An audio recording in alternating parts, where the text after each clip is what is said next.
Sábado Verde, radio y podcast, en la radio pública de la ciudad de Buenos Aires. Para la parte final del programa convidamos a Danae Linares, que es directora del Centro Latinoamericano para el Desarrollo Rural y miembro de la Red para la Participación en Chile. Es que nos interesa conocer el rico proceso de participación ciudadana que se viene desarrollando, y la especialidad de Danae justamente es esto, el diálogo, el desarrollo comunitario, y el disparador fue la elección de Elisa Loncón como presidenta de la Convención Constituyente, que va a llevar adelante nada más ni nada menos que el proceso de redactar la primera Constitución democrática en Chile.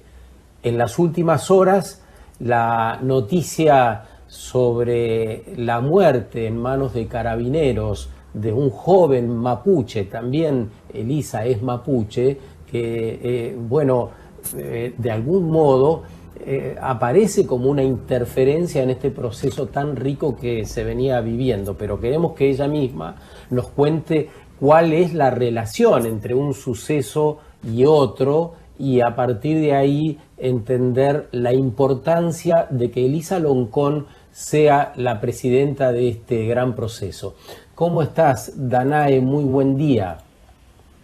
Hola, buenos días. Aquí estamos, pues, emocionados en este proceso, tal como tú señalabas, tan único que estamos viviendo en Chile, y con estos últimos acontecimientos que sucedieron anoche, ¿no? Así que también con mucho dolor. ¿Cómo es posible relacionar de modo directo un suceso y otro? Porque cuando recibimos la noticia dijimos, bueno, va a haber sectores, especialmente de la élite establecida, que no se van a sentir muy cómodos con este nuevo rumbo que tiene y que acabamos de contar sobre cómo se está organizando la nueva Constitución.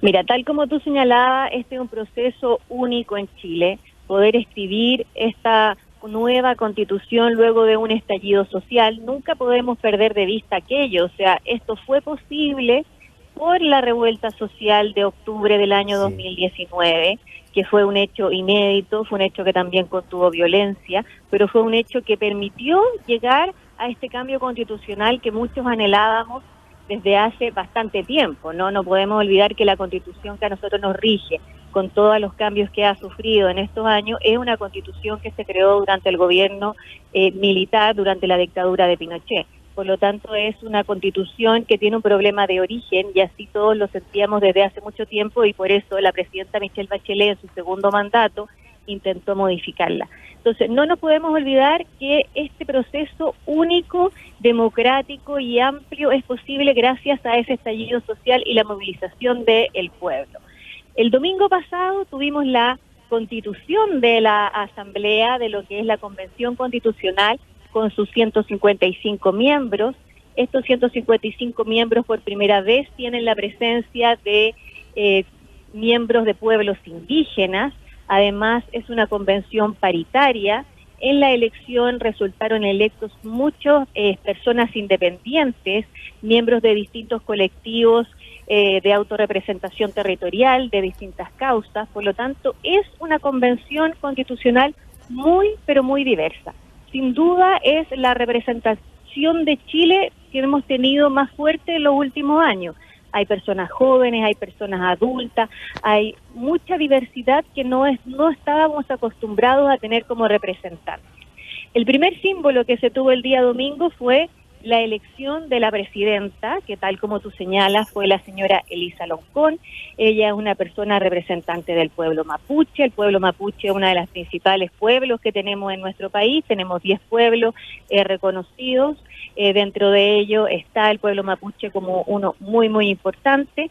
La señora Elisa además es una persona que tiene muchos estudios. Ella es doctorada, es una académica, ya, por lo tanto, es representante del pueblo mapuche, pero además a esto que tú dices, cómo le suena a la élite, a la élite le suena que es una persona que además tiene estudio. Entonces, este mundo tan invisibilizado de la diversidad que existía en Chile, hoy día se ve en la convención. Y también ¿Es posible el segundo hito pensar? que tú... Sí, perdón. Contanos sobre el segundo hito y después te pregunto. No, que acompañando a Elisa se eligió el vicepresidente que la acompaña, que es un abogado constitucionalista, representante del Frente Amplio, de uno de los sectores de izquierda, y ellos han tenido la misión durante esta semana de instalar la convención. Y ese proceso de instalar la convención no ha sido fácil, yo diría que por dos motivos importantes. Primero, porque el Ejecutivo, el gobierno, que era el encargado de que todas las instalaciones para que esto fuera posible, no dio el ancho, como se dice en chilenos, no estuvo a la altura de las circunstancias, había problemas en la instalación de los computadores, en los resguardos del COVID, y por lo tanto el primer día de sesión, que era el día lunes, no se pudo sesionar.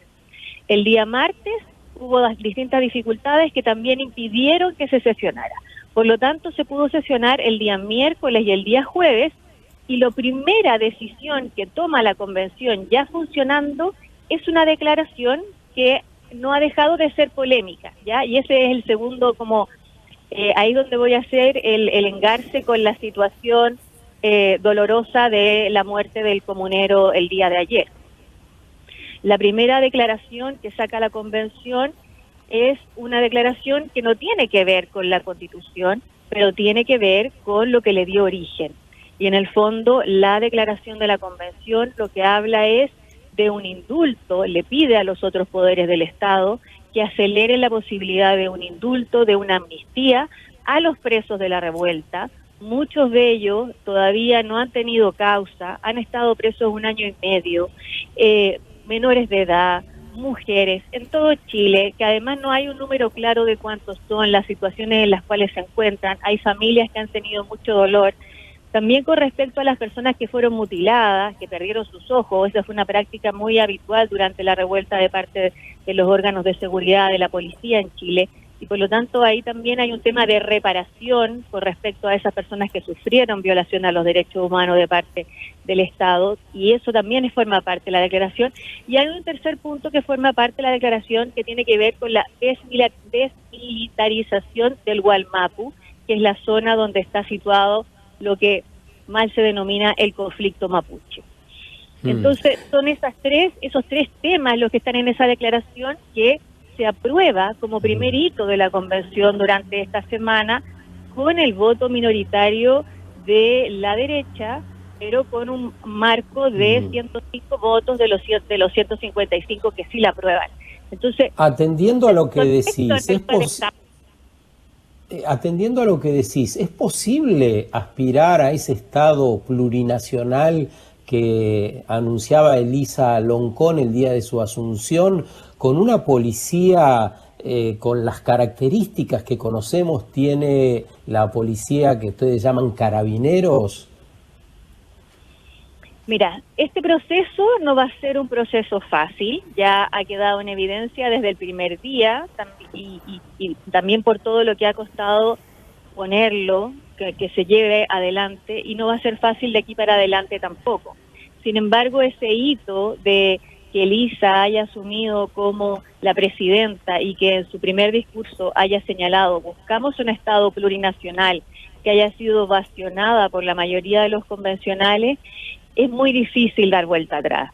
Entonces yo tengo la sensación, y dentro de lo que es la esperanza, de que hay un avance, de que aquí se está gestando una refundación muy profunda de lo que es nuestro país, pero como todo proceso no va a ser fácil, hay que cuidarlo, vamos a tener retrocesos y avances, y por eso que también es clave cuál va a ser el gobierno, cuáles van a ser las fuerzas políticas y sociales que van a acompañar este proceso, y cómo también se abren procesos de diálogo. Un punto también importante que se votó la semana recién pasada, de la primera semana de sesión de la convención, fue que se acordó ampliar la mesa de funcionamiento de la convención. O sea, el cargo que estaba por ley, que era presidenta y vicepresidente, se aprobó ampliarlo a 9 miembros.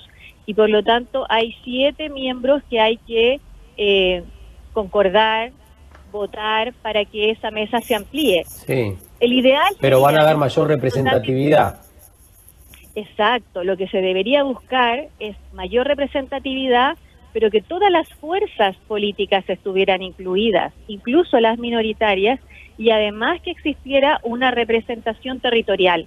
Tú sabes que nuestro país es muy largo y flaco, y por ejemplo, las personas del norte están diciendo, aquí no hay ningún representante del norte de Chile. Por lo tanto, también no solamente hay un tema de representación política, de representación de género, porque se espera que esa ampliación de la mesa sea también paritaria, que exista representación de al menos 2 nuevos representantes de pueblos indígenas, pero también que tenga una representación territorial. Entonces son bastantes componentes que hay que llegar a acordar para esa mesa sea amplia, diversa, inclusiva y permita la gobernabilidad del proceso.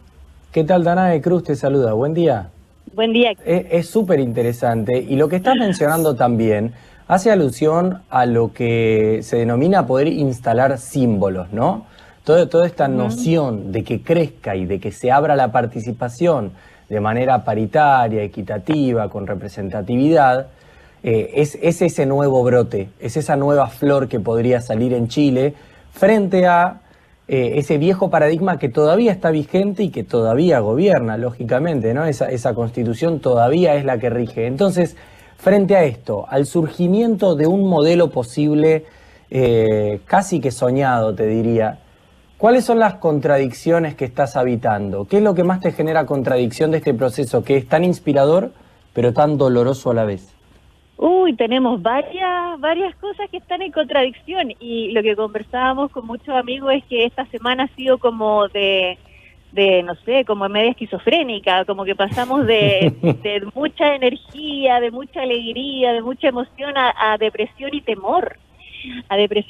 Pero supongo que tendrá que ver con este proceso de refundación donde habrá avances y retrocesos, pero lo más importante es no perder de vista que cuánto nos ha costado llegar hasta acá, porque cuando hablamos de cuánto nos ha costado y en esta diversidad hablamos de 500 años, hablamos de pueblos indígenas que no estaban presentes. Estamos hablando de cómo se inicia la convención saludando en Mapudungún, que nosotros no estamos habituados a eso en nuestro país. Es como también descubrir que este Chile efectivamente es plurinacional, que es, imagínate, descubrir, cuando vivimos así, cuando en el fondo es tanta invisibilidad durante tanto tiempo.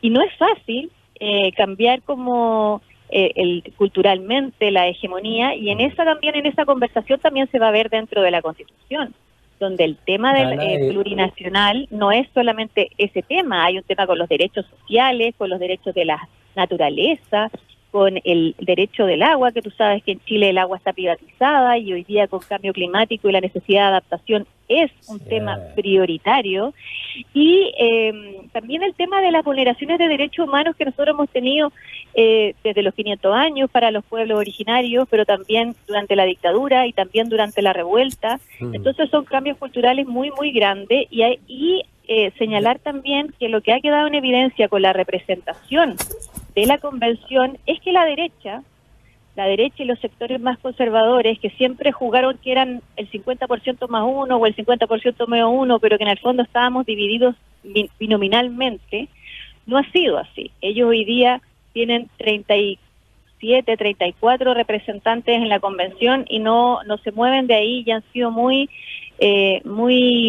han sabido conversar, y han sido muy violentos en la forma como se lleva el proceso, en el sentido como de legitimar las decisiones. Todo sale a la luz. Adelante. Te súper agradecemos la claridad conceptual con que esta mañana nos has acercado a la realidad chilena, y quedemos para otra vuelta. Un gran abrazo. Ya, pues un gran abrazo, y tenemos todavía el desafío de la participación ciudadana amplia del proceso, que es algo que se está pidiendo desde todo Chile. Así que quedamos con eso pendiente. Muchas gracias y que estén bien. Buen sábado. Sábado Verde, radio y podcast, en la radio pública de la ciudad de Buenos Aires.